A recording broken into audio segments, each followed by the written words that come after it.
ଦଳର ଦୁର୍ଭାଗ୍ୟ ଯେ ସେ ମାନେ କିଛି ବନ୍ଧୁ ଛାଡ଼ିକି ଚାଲିଗଲେ। ଦଳ ପ୍ରତି ନିଷ୍ଠାର ଘୋର ଅଭାବ। ଦଳ ପ୍ରତି ଆନୁଗତ୍ୟ ନଥାଇକି ଯଦି ଆମେ ଲୋକ ବାଛିବା ଦଳୀୟ ନିର୍ଦ୍ଦେଶ ବା ଅନୁରୋଧକୁ ଉପେକ୍ଷା କରି 2 ଜଣ ରାଜ୍ୟସଭା ଏମ୍ପି ବା କେବେଠୁ ଚାଲିଗଲେଣି, ରିଜାଇନ୍ ଦେଲେ ଏବଂ ତାପରେ ଦଳ ଛାଡ଼ି ତାଙ୍କୁ ୟୁପିଏ ପଠାଏ। ଆଜ୍ଞା ଇଏ ଦୁର୍ଭାଗ୍ୟଟି କ'ଣ ଯେ ପ୍ରଥମ ସେଇଟା ଯେ ଦଳ ପ୍ରତି ନିଷ୍ଠା ଆନୁଗତ୍ୟ କମିଯାଉଛି। ଆଉ ଏଇଟା ଏଇଠି ଯେ ନ୍ୟାସନାଲ ଫେନୋମେନନ୍, ଏଇଟା ନୁହଁ ଯେ ଓଡ଼ିଶାରେ ହେଇଛି, ଅନ୍ୟ ରାଜ୍ୟରେ ମଧ୍ୟ ହେଇଥିବାର ଆପଣ କରିପାରୁଛନ୍ତି। ସରକାରୀ ଦଳ ଏହାର ଆଡଭାଣ୍ଟେଜ ନିଏ, ନେଇଛି।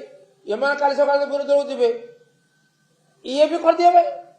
ଆପଣ ଅପେକ୍ଷା କରନ୍ତୁ ଦେଖିବେ। ନିର୍ବାଚିତ ହେଲା ପରେ ଦଳ ବିରୁଦ୍ଧରେ ଭୋଟ ଦେଲେ, ଏକଗରିକିଆ ହେଇକି ବସିଲେ, ଏଇଟା ନିଶ୍ଚିତ ଆମ ଦଳକୁ ପ୍ରଭାବିତ କରିବନି କାହିଁକି?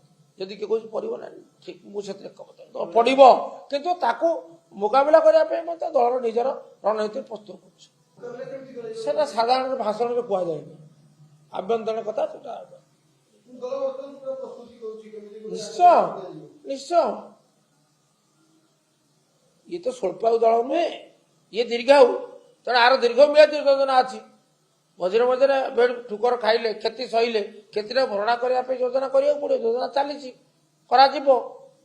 କେତେ ଦୂର ସଫଳ ହେବ ସମୟ କହିବ, କିନ୍ତୁ ଆମେ ଆଶାବାଦୀ ଯେ ଯେଉଁମାନେ ଦଳର ମାନେ ସ୍ୱୀକୃତ ନୁହଁ, ମାନେ ଦଳ ଠାରୁ ଉପକୃତ ହୋଇ ନିର୍ବାଚିତ ହୋଇ ଦଳ ବିରୁଦ୍ଧରେ ଯାଇଛନ୍ତି, ସେମାନେ ଭବିଷ୍ୟତରେ ଅନୁତାପ କରିବେ, ପରିଣତି ଭୋଗିବେ।